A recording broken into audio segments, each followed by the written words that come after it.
Salut tout le monde, bonjour, bonsoir, bienvenue dans une nouvelle vidéo avec Dr. Ram. Dans cette vidéo, nous allons continuer avec la correction du concours IAMAC 2023, le niveau EAC, ok, pour EAC, exploitation en aéronautique civile. Et j'avais dit que pour ceux qui se préparent aussi pour le niveau ingénieur, vous pouvez utiliser ces exercices-là comme exercices d'apprentissage.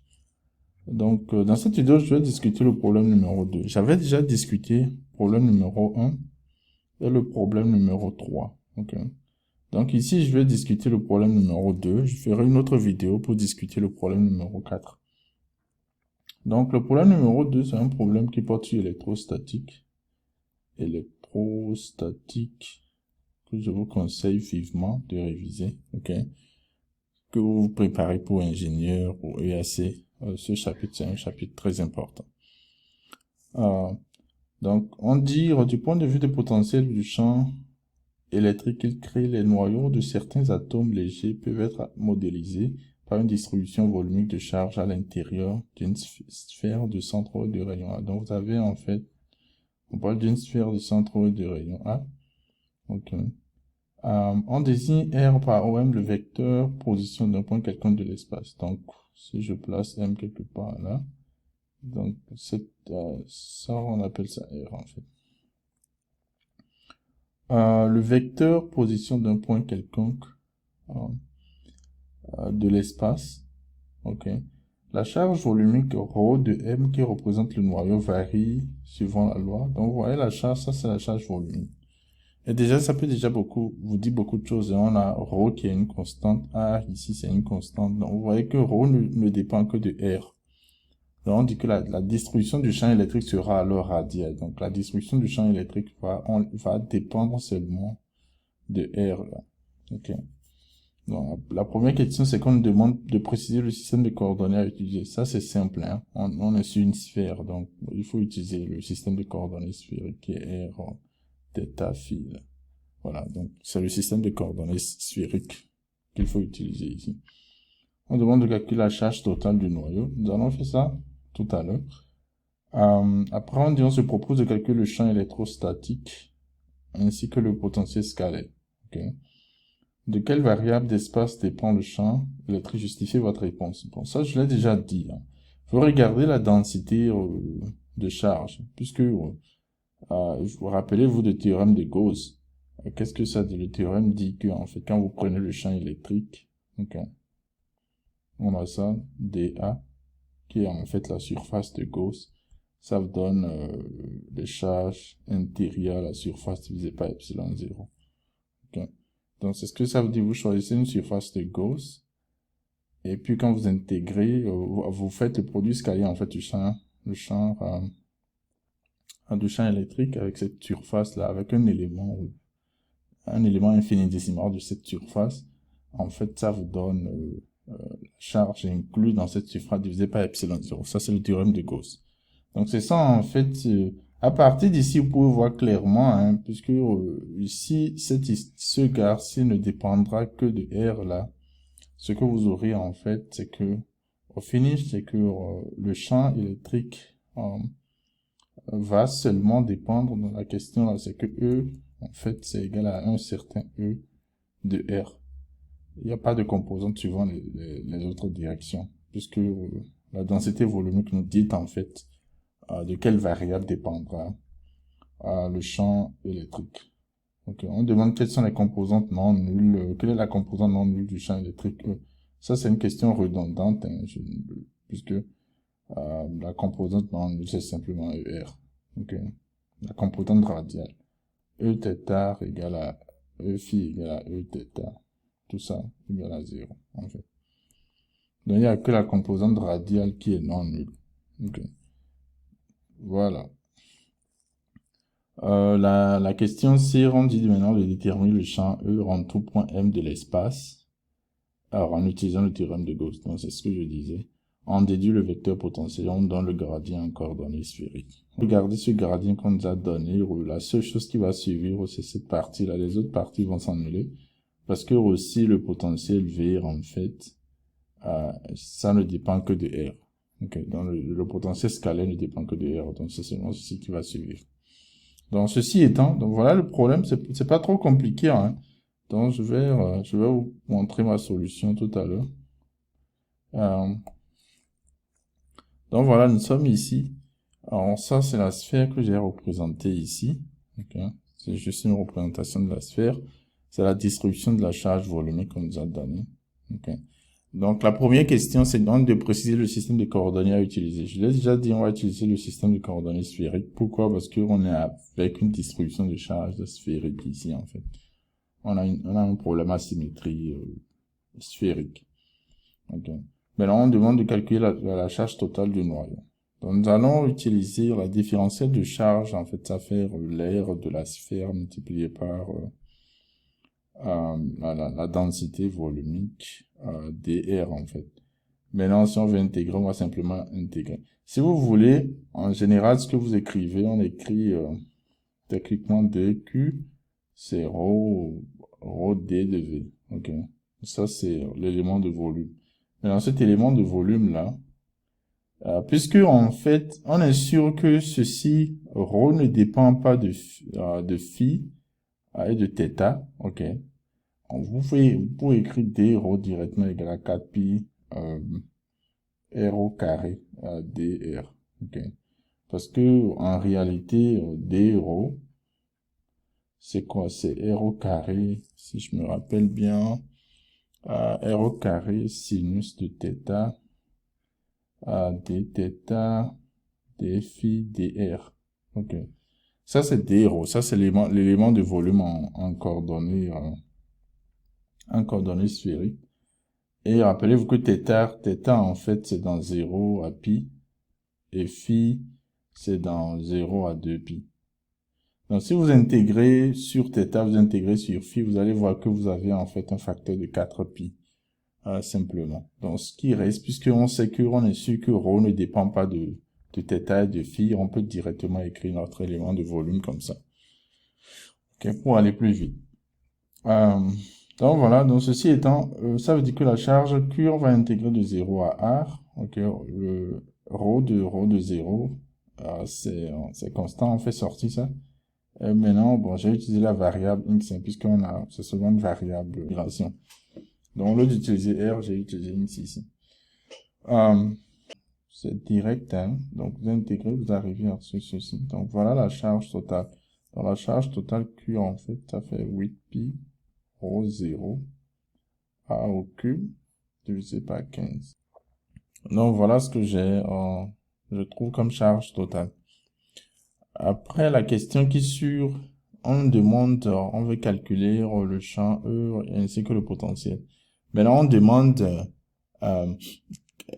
de quelle variable dépend en fait le champ E. Comme j'avais expliqué, E ne dépend que de R, hein, puisqu'on a une distribution qui dépend, on a ρ qui n'est que ρ de R. Ça veut dire que E en fait, c'est radial en fait. Ok, ça sur R. Ça ne dépend que de R en fait. Simplement, c'est ce que ça veut dire. Donc E est égal à E de R. Ce petit R que j'écris comme ça, c'est la même chose que le vecteur R divisé par R. Le vecteur unitaire dans la direction radiale. C'est une question redondante parce que on a dit que ça ne dépend que de ça. Donc il n'y a que la composante radiale qui est non nulle. Les autres composantes, ça donne la composante polaire et la composante azimutale sont nulles en fait. Donc vous avez ça. Donc on va calculer la composante radiale. Ok.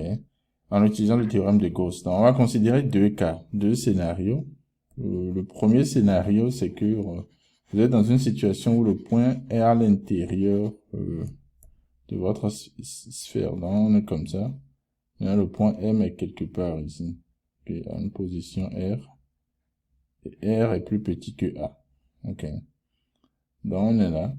On est ici. On va simplement utiliser le théorème de Gauss. La surface de Gauss, ici, il faut simplement choisir la sphère, là, la surface de la sphère de rayon R. Donc voilà, la surface est 4 pi r au carré. Et puis de ce côté, ça fait la charge inclus, donc la charge à l'intérieur ici. Okay, divisé par epsilon 0. Maintenant, pour trouver la charge à l'intérieur, il faut intégrer. Nous allons intégrer de 0 à petit r en fait. Donc, on intègre exactement ce qu'on avait fait avant, hein. Rappelez-vous que Q, D de Q, comme j'avais dit, c'est 4pi R au carré, rho de R dr. Ok. Donc, simplement. Euh, donc, vous intégrez, si vous intégrez de 0 à R, donc vous allez arriver, en fait, à ceci. Ok. Donc, vous avez ce résultat-là comme charge intérieure à notre région. Maintenant, ça veut dire que ER, on va prendre tout ceci, là, on va diviser par ceci et epsilon 0. Donc, quand vous divisez par ceci, les 4 pi vont partir, epsilon 0 divisé par rho 0 divisé par epsilon 0, et vous aurez ceci. Donc, simplement, voilà ER lorsque vous êtes à l'intérieur de la sphère. Maintenant, vous pouvez techniquement ajouter, si vous voulez écrire ça comme vecteur E, en fait, ici, hein, E de R comme ça a fait votre ER là. Quand on a calculé, vous écrivez R comme ça simplement. Ok. Simplement. Et rappelez-vous, j'avais dit ce petit R là, ça fait le vecteur, c'est pas, le vecteur unité en fait, dans la direction radiale. Ok, maintenant, lorsque on est maintenant, donc on a la sphère. Ok, maintenant R maintenant se situe à l'extérieur. Donc ça c'est notre R. Rappelez-vous, ceci c'est A. On va toujours choisir la surface de Gauss, c'est la sphère comme ça. Ça c'est notre surface de Gauss. Ok. Et on utilise le même théorème. E, R au carré. Maintenant, vous avez toute la charge maintenant. Ok. Puisqu'on est à l'extérieur, la sphère est couverte complètement. Donc la charge totale, ça fait la charge totale divisée par epsilon 0. Le théorème de Gauss en fait. Donc ça fait ceci, ça fait la charge totale divisée par epsilon 0. On connaît déjà ce que c'est que la charge totale. On avait calculé ça. Donc on avait trouvé, je pense, oui, pi epsilon 0 r au cube divisé par 15, si je ne me trompe pas. C'est ce qu'on avait trouvé pour la charge totale. Ok, voilà. Donc voilà. Dans la charge totale, ça fait 8 pi rho 0. C'est rho 0 ici. Ceci à l'aide de F0. Donc ça fait rho 0 a au cube divisé par 15. Donc on a ceci. Donc si vous remplacez en fait, on divise ceci par 4, puis les pi vont partir, donc vous aurez 2. Donc finalement en fait, E, c'est ER, hein, techniquement ici. ER vous donne ceci. Ok. Donc voilà en fait l'expression du champ électrique lorsque vous êtes du champ électrostatique lorsque vous êtes à l'extérieur de la sphère. Ok. Maintenant, connaissant le champ électrostatique, maintenant on va déterminer, nous allons calculer le potentiel. Ok. Le potentiel scalaire V. En utilisant la formule, on sait que le champ dérive en fait du potentiel. Que le champ vient du potentiel. Ça veut dire que E en fait, il y a un vecteur ici. E, ça fait l'opposé du gradient en fait de V. Okay. Rappelez-vous que, comme j'avais expliqué, ceci ne dépend que de R. Donc ça veut dire que le gradient en fait, c'est la même chose que ce que vous avez en fait. Vous pouvez écrire ça, ça fait la dérivée par rapport à R de V, simplement. Ok. Donc c'est ce que ça va vous donner le gradient multiplié par la direction de R. Les autres composantes doivent vous donner 0, 0, puisque ça ne dépend que de R. Ceci voudra dire que V, ça fait quoi? Vous trouvez V, maintenant, il faut intégrer E, le produit scalaire de E de dr, quelque chose comme ça. Donc vous intégrez E, dr, ok. Donc on intègre E, dr.